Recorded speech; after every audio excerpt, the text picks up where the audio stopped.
राष्ट्रपति महोदय के अभिभाषण पर कृतज्ञता ज्ञापित करने के लिए खड़ा हुआ हूँ। मुझे बहुत प्रसन्नता है कि माननीय राष्ट्रपति जी ने दोनों सदनों को संयुक्त रूप से संबोधित किया और विगत वर्ष में जो उल्लेखनीय प्रगति थी और देश से और नागरिकों से जो उनकी अपेक्षा थी, उन्होंने विस्तार से देश के समक्ष रखा। मैं उनका आभारी हूँ।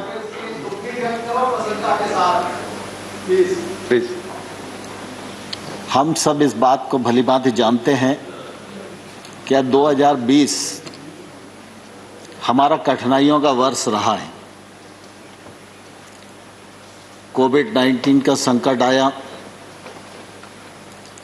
सारी गतिविधियों पर विराम लगा, अर्थव्यवस्था प्रभावित हुई, रोजगार प्रभावित हुए और परिस्थितियां ऐसी थी कि एकदम देश हतप्रभ था। लेकिन मुझे कहते हुए प्रसन्नता है कि हमारे देश का लोकतंत्र और हमारे देश के नागरिक दोनों इस देश की बड़ी ताकत हैं। इसके लिए प्रधानमंत्री जी के इस कृतित्व की निश्चित रूप से मैं प्रशंसा करना चाहता हूं। आज जब इस वर्ष का बजट आया तो स्वाभाविक रूप से सरकार की तो ये कोशिश होती है कि वह सभी क्षेत्रों पर ध्यान दे, सभी वर्गों पर ध्यान दे। लेकिन वर्तमान जो परिस्थिति है, उस परिस्थिति में स्वास्थ्य सुविधाओं पर ध्यान देना हम सबके लिए अत्यंत आवश्यक है। और मुझे कहते हुए प्रसन्नता है कि इस बजट में स्वास्थ्य सेवाओं की दृष्टि से 137% की जो वृद्धि की गई है, वह निश्चित रूप से स्वागत योग्य है। आमतौर पर जब इस महामारी से हम लोग जूझ रहे थे, उस समय ऐसा लग रहा था कि वैक्सीन हम पहले बनाएंगे या वैक्सीन दूसरे देश बनाएंगे और वो वैक्सीन हम सबको मिल पाएगी। लेकिन मैं आपके माध्यम से सभी लोगों को यह कहना चाहता हूँ कि हमारे देश के वैज्ञानिकों ने वैक्सीन बनाकर जो देश को देशी उपलब्ध कराई, इसके कारण निश्चित रूप से भारत की ताकत भी बढ़ी है, भारत की प्रतिष्ठा भी बढ़ी है और हमारे वैज्ञानिकों का सम्मान भी बढ़ा है। कोरोना के इस कालखंड में चाहे उस समय दवाइयों को देने का मामला हो और चाहे आज वैक्सीन को देने का मामला हो, भारत दूसरे देशों की भी मदद कर रहा है। यह हम सब भारतीयों के लिए निश्चित रूप से बहुत ही गर्व की बात है। हम सब इस बात को भलीभांति जानते हैं कि प्रधानमंत्री नरेंद्र मोदी जी दूसरी बार बड़े बहुमत के साथ प्रधानमंत्री बने हैं। कई बार यह बात आती है हमारे प्रतिपक्ष के विद्वान वक्ताओं के मुंह से कि भाई आप तो ये कहते हैं कि सब मोदी जी की सरकार ने किया है और बाकी पिछली सरकारों ने कुछ भी नहीं किया। मैं इस मामले में ध्यान दिलाना चाहता हूं और यह कहना चाहता हूं कि इस प्रकार का आरोप लगाना उचित नहीं है। नरेंद्र मोदी जी ने सेंट्रल हॉल के अपने पहले भाषण में, जब उनको नेता पहले कार्यकाल में चुना जा रहा था तब भी, और 15 अगस्त के लाल किले से दिए जाने वाले उद्बोधन में भी उन्होंने यह कहा था जोर देकर कि मेरे पूर्व की जितनी सरकारें हैं उन सब सरकारों का योगदान देश के विकास में अपने अपने समय पर रहा है। और इसलिए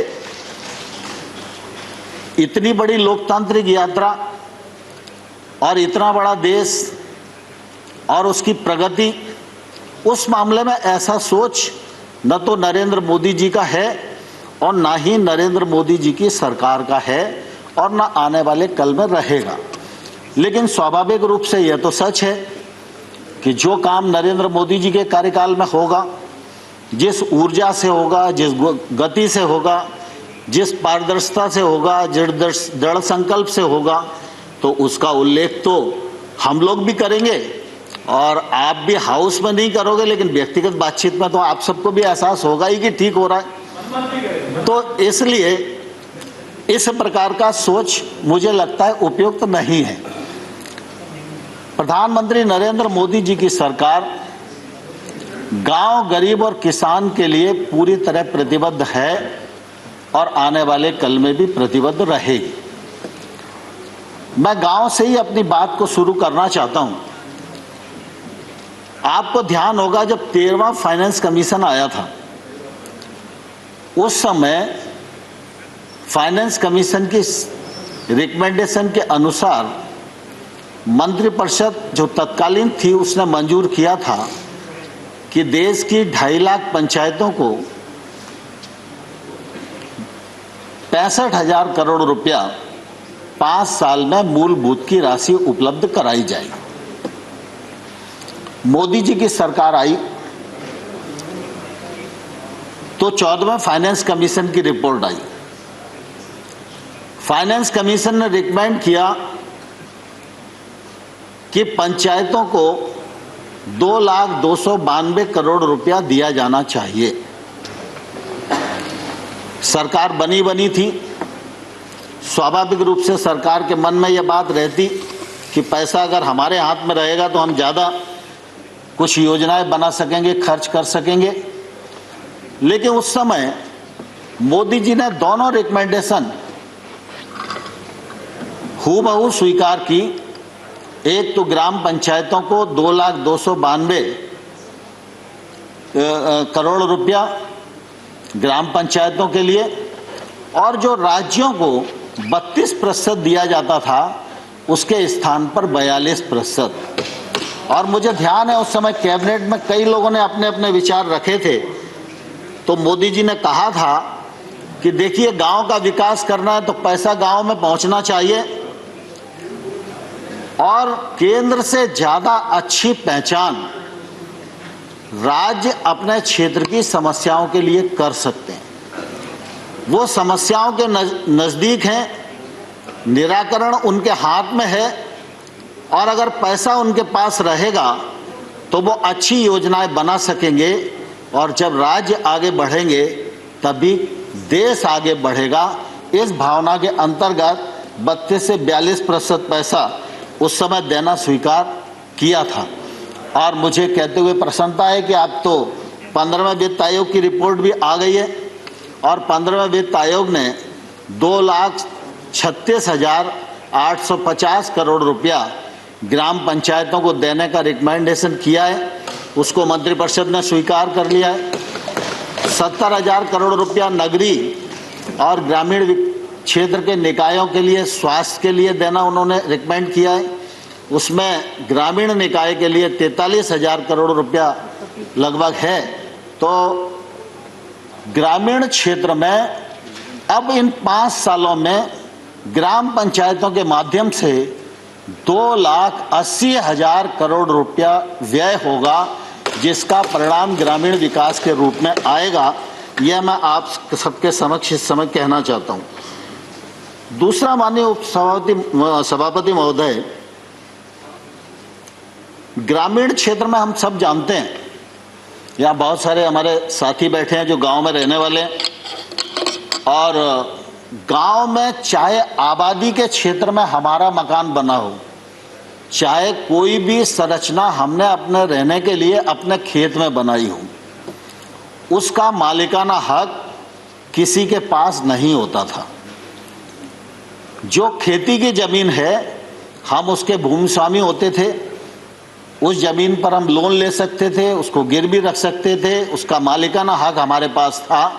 लेकिन अगर उस जमीन पर कोई बिल्डिंग बनी है, उसका हक और मालिकाना स्वतः किसी को भी प्राप्त नहीं था।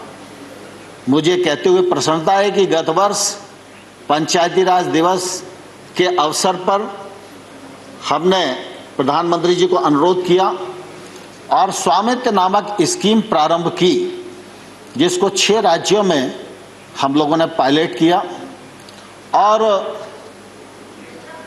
लगभग 1,47,000 लोगों को अभी तक मालिकाना हक दिया जा चुका है।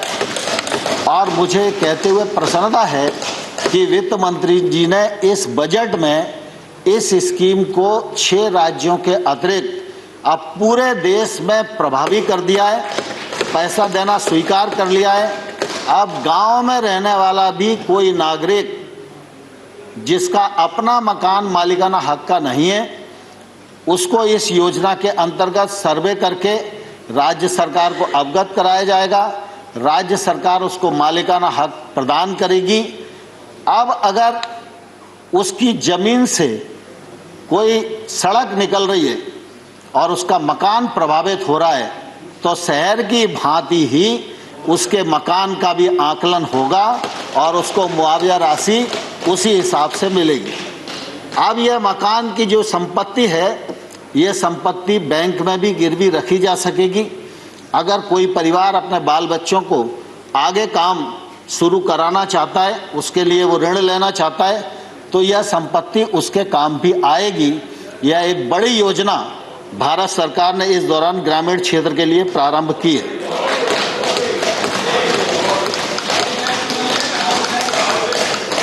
दूसरा, माननीय सभापति महोदय, मनरेगा, यह तो सच है कि आप सबके कार्यकाल में प्रारंभ हुआ। फिर यह भी बात कही जाती है कि कुछ लोग कहते थे कि मनरेगा गड्ढों वाली योजना है। तो आप भी इस बात को अच्छे से जानते हो, हम भी इस बात को अच्छे से जानते हैं कि भाई जब तक आपकी सरकार थी तब तक निश्चित रूप से उसमें गड्ढा खोदने का ही काम होता था। लेकिन मुझे कहते हुए प्रसन्नता भी और गर्व भी है, शुरुआत आपने की, लेकिन उस योजना को परिमार्जित हमने किया। और आज मैं यह गर्व के साथ कह सकता हूं कि मनरेगा के अंतर्गत बनने वाली लाखों जो संरचनाएं हैं, उनको जियो टैग करने का काम किया। मनरेगा के मजदूर को उसके अकाउंट में पैसा जाए मजदूरी केंद्र सरकार से यह सुनिश्चित किया। और मनरेगा बहुआयामी बने, बहुउपयोगी बने। मनरेगा सिर्फ लोगों को अकेला रोजगार देने का ही काम ना आए, रोजगार तो व्यक्ति को मिले ही, लेकिन ऐसी संरचना बने, किसी गरीब आदमी के यहाँ कैटल शेड बन जाए तो पशुपालन के लिए उसको काम आएगा, उसकी ताकत बढ़ेगी। छोटा मोटा गांव में तालाब बन जाए तो जल रुकेगा, उससे जल का संवर्धन होगा। तो मनरेगा को हम लोगों ने परिमार्जित किया, मनरेगा में निरंतर पैसे को बढ़ाया। और जब पिछले बार कोविड का संकट आया तो 61,000 करोड़ का बजट था, उस बजट को बढ़ाकर 1,11,500 करोड़ रुपया देना सुनिश्चित किया। तो मनरेगा के माध्यम से 10 करोड़ से अधिक लोगों को रोजगार मिला। 324 लाख करोड़ मानव दिवस सृजित हुए। और मनरेगा के माध्यम से निश्चित रूप से जो ठीक उपयोग किया जा सकता था वो करने का प्रयास भारत सरकार ने किया। अभी माइग्रेंट लेबर की भी बात आई, तो मनरेगा ने भी ये सुनिश्चित किया कि माइग्रेंट लेबर को रोजगार मिले। और फिर प्रधानमंत्री जी ने गरीब कल्याण रोजगार अभियान भी संचालित किया। इस अभियान के अंतर्गत 50,000 करोड़ रुपए का प्रावधान किया गया और इसके माध्यम से भी बड़ी मात्रा में रोजगार के अवसर खुले और लोगों को रोजगार मिला। मुझे कहते हुए प्रसन्नता है कि देश में चाहे बड़ी सड़क बने, चाहे चतुर्भुज योजना बने और चाहे छोटे से छोटे गांव में गांव का व्यक्ति भी डामरीकृत सड़क को जोड़ पाए, उसका उपयोग कर पाए, यह कल्पना भारत के पूर्व प्रधानमंत्री अटल बिहारी वाजपेयी जी ने की थी। अटल बिहारी वाजपेयी जी ने जो रोड मैप बनाया था कि 6 लाख गांव को, 1,80,000 बसाहटों को 2007 तक डामरीकृत सड़क से जोड़ दिया जाएगा, वह काम पूरा नहीं हुआ क्योंकि अटल जी की सरकार बीच में चली गई। मुझे कहते हुए प्रसन्नता है कि बीच के कालखंड की जो स्थिति रही वो अलग है। आज फिर उस काम को प्रारंभ किया है। फर्स्ट फेज, सेकंड फेज पूर्णता की ओर है और मुझे कहते हुए प्रसन्नता है कि जब प्रधानमंत्री नरेंद्र मोदी जी ने दूसरा कार्यकाल प्रारंभ किया तो 80,250 करोड़ रुपए की लागत से 1,25,000 किलोमीटर सड़क थर्ड फेज के अंतर्गत बनाई जाएगी। यह भी हम लोगों ने सुनिश्चित किया, बनाई जाएगी, जिसमें 42,000 किलोमीटर जो है स्वीकृत हो गई है। बहुत सारी जगह उसके शिलान्यास, भूमि पूजन भी सांसद लोग कर रहे हैं। तीसरा, ग्रामीण क्षेत्र में हम जानते हैं कि आजीविका की बड़ी आवश्यकता है। 66 लाख सेल्फ हेल्प ग्रुप को शक्ति संपन्न बनाने की कोशिश की जा रही है।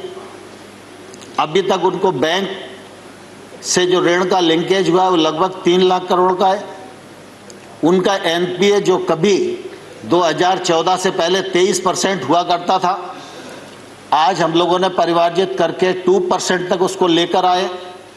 और आप सब देखेंगे कि जब कोविड का संकट आया तो शहर में तो जागरूक थे, पढ़े लिखे लोग थे, लेकिन गांव में भी ग्राम पंचायत का सचिव, रोजगार सहायक, आशा वर्कर और सेल्फ हेल्प ग्रुप की महिलाओं ने कोविड प्रोटोकॉल का 100% पालन करने में अपनी भूमिका का निर्वाह किया। चाहे वो मास्क बनाने का मामला हो, सैनिटाइजर बनाने का मामला हो, उन सब ने देश के उस कालखंड के दौरान जो अपनी भूमिका थी उस भूमिका का निर्वाह करने की पूरी एक सफलतम कोशिश की है। मैं सदन के माध्यम से सेल्फ हेल्प ग्रुप की सभी बहनों को बधाई भी देना चाहता हूं। माननीय अध्यक्ष महोदय, माननीय सभापति महोदय, निश्चित रूप से ग्रामीण विकास के क्षेत्र में गरीब आदमी के जीवन स्तर में बदलाव आए, इस बात का सद प्रयत्न और संकल्प प्रधानमंत्री मोदी जी का रहा। मुझे कहते हुए प्रसन्नता है कि प्रधानमंत्री आवास योजना को दोबारा से परिमार्जित करके बनाया गया, आकार बढ़ाया गया, पैसा बढ़ाया गया। और सिर्फ इतना ही नहीं कि हम आवास दे रहे हैं, इसका कोई यश प्राप्त किया जाए। गांव में रहने वाले व्यक्ति का जीवन सुगम हो, उसका जीवन यशस्वी हो, वह सही प्रकार से अपने परिवार के साथ रह पाए, इसलिए उसको आवास भी दिया। 8 करोड़ उज्ज्वला योजना के अंतर्गत रसोई गैस भी उसको उपलब्ध कराया, हर घर में शौचालय की उपलब्धता कराई, सौभाग्य योजना के अंतर्गत उसको बिजली की उपलब्धता कराई, उस घर में रसोई की उपलब्धता कराई। और आज हम यह कह सकते हैं कि इन सब गरीब हितैषी योजनाओं के कारण गांव में निवास करने वाले व्यक्ति के जीवन स्तर में बदलाव आया है।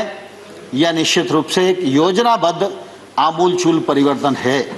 और मैं यह मानता हूं कि सरकार कोई भी हो, लेकिन सरकार का धर्म यही है कि देश में रहने वाले गांव गरीब किसान के जीवन स्तर में बदलाव आए, गांव में अधोसंरचना विकसित हो और ग्रामीण क्षेत्र में निवास करने वाले व्यक्ति के जीवन स्तर में बदलाव आए, यह सुनिश्चित करने का हम लोगों ने प्रयत्न किया है। कृषि का क्षेत्र हम सब जानते हैं बहुत महत्वपूर्ण है। कृषि के क्षेत्र में उत्पादन बढ़े, उत्पादकता बढ़े, उनके बहुत आंकड़ों में मैं नहीं जाना चाहता, लेकिन लगातार इस दिशा में आशातीत वृद्धि हो रही है। प्रधानमंत्री जी ने लोगों को आह्वान किया, सरकारों को निर्देश दिया कि भाई एक कालखंड था जब हमारे पास खाद्यान्न का अभाव था, तब सरकारों ने विचार उत्पादन केंद्रित किया, लेकिन आज हम खाद्यान्न में आत्मनिर्भर हैं, तो हमको किसान के बारे में अगर विचार करना है तो आय केंद्रित विचार करना चाहिए। और इसलिए किसान की आमदनी दोगुनी हो तो उसमें पीएम किसान योजना के माध्यम से 6,000 रुपए का कंट्रीब्यूशन सरकार ने भी दिया। और आज हम ये कह सकते हैं कि 10,75,00,000 किसानों को 1,15,000 करोड़ रुपया डीबीटी के माध्यम से उनके अकाउंट में भेजने का काम किया है। लेकिन साथ ही साथ जब किसान की आमदनी दोगुनी करना है तो एक तरफ से काम करेंगे तो नहीं चलेगा। किसान की उत्पादन भी बढ़ना चाहिए, उत्पादकता बढ़ना चाहिए। उत्पादकता के लिए टेक्नोलॉजी का उपयोग होना चाहिए, सिंचाई के साधन बढ़ने चाहिए, लोगों को सूक्ष्म सिंचाई की ओर जाना चाहिए, फर्टिलाइजर की बीज की उपलब्धता समय पर होनी चाहिए। जी, आपके माध्यम से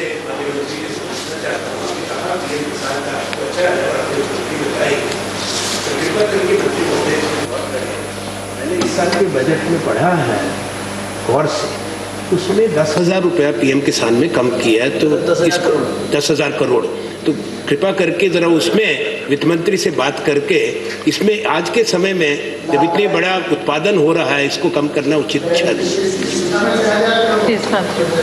आनंद जी ने बिल्कुल वाजिब बात की ओर ध्यान दिलाया है, लेकिन मैं उनको स्पष्ट करना चाहता हूं कि जब पीएम किसान योजना का सृजन हुआ उस समय एक अनुमान लगाया क्या कि देश में 14.5 करोड़ किसान होंगे। तो 14.5 करोड़ किसानों के हिसाब से 75,000 करोड़ रुपए का प्रावधान किया गया था। अभी लगातार कोशिश करने के बाद भी 10,75,00,000 किसान ही रजिस्टर्ड हो पाए।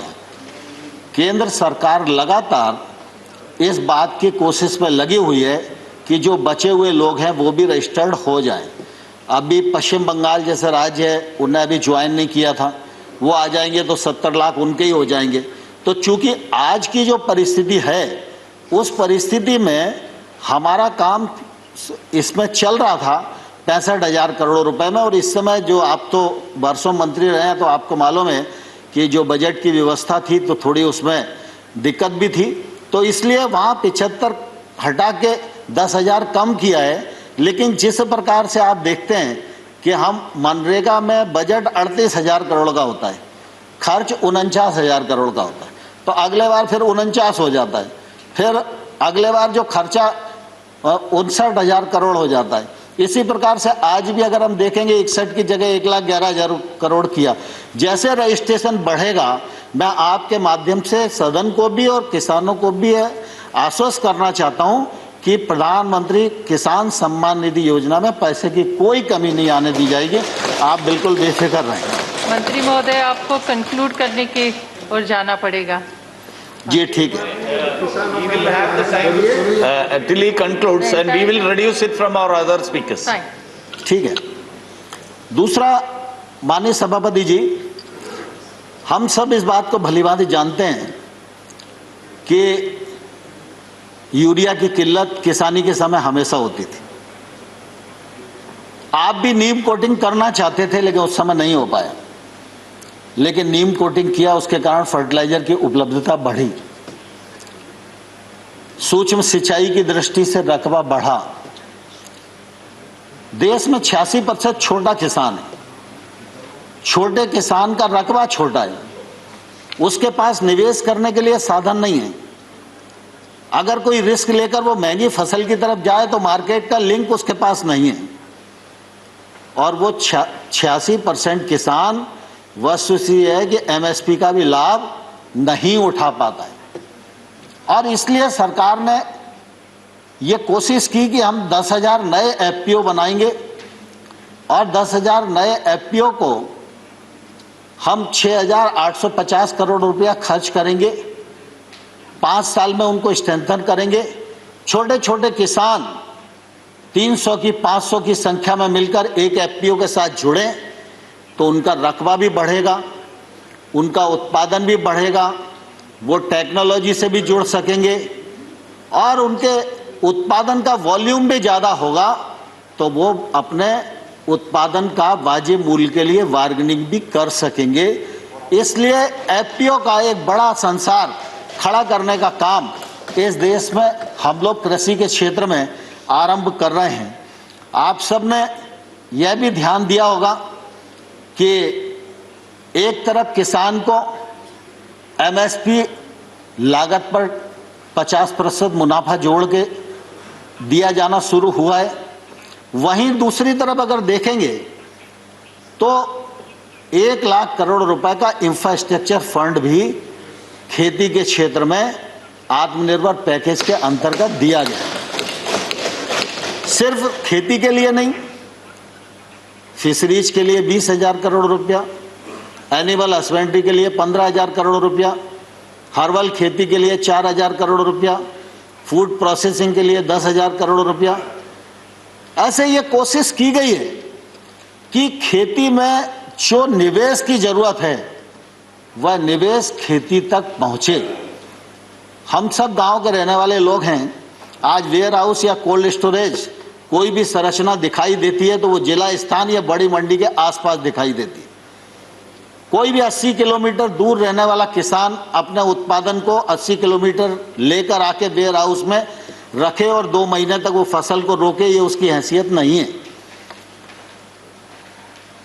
ये जितनी भी संरचनाएं बनी है, इन संरचनाओं का उपयोग किसानों के लिए नहीं हो पाता क्योंकि लगभग ये संरचनाएं व्यापारियों के लिए है या सरकारी गोदाम। किसान वेयर हाउस का उपयोग कर सके, किसान कोल्ड स्टोरेज का उपयोग कर सके, इस दृष्टि से ये इंफ्रास्ट्रक्चर नीचे तक पहुंचे और इस गैप को भरा जा सके और इसके माध्यम से सरकार पूरी कोशिश कर रही है कि किसानों के जीवन में बहुत अच्छा बदलाव आए।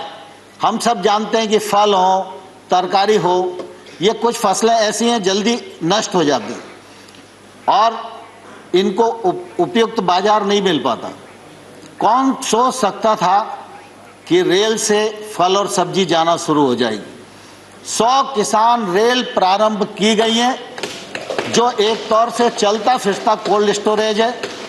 रोज जा रही हैं, आ रही हैं और किसान का जो उत्पादन है वो एक स्थान से दूसरे स्थान तक जाकर किसान को उचित मूल्य दिलाने में मदद कर रहा है।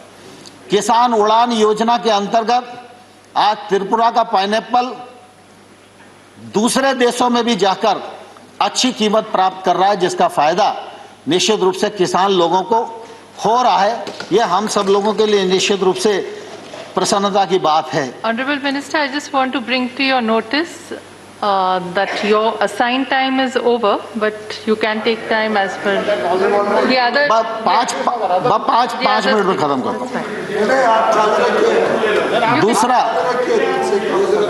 दूसरा आम तौर पर हम जानते हैं कि किसान गांव में रहता है, गरीब है, तो किसान को बुढ़ापे में सहारा मिल जाए इसलिए किसान पेंशन योजना, किसान मानधन योजना, जिसमें 21 लाख किसान जुड़ चुके हैं 60 वर्ष की आयु के बाद, उनको 3,000 रुपया मासिक पेंशन मिलेगी। यह सुविधा भी सरकार की तरफ से आरंभ की गई।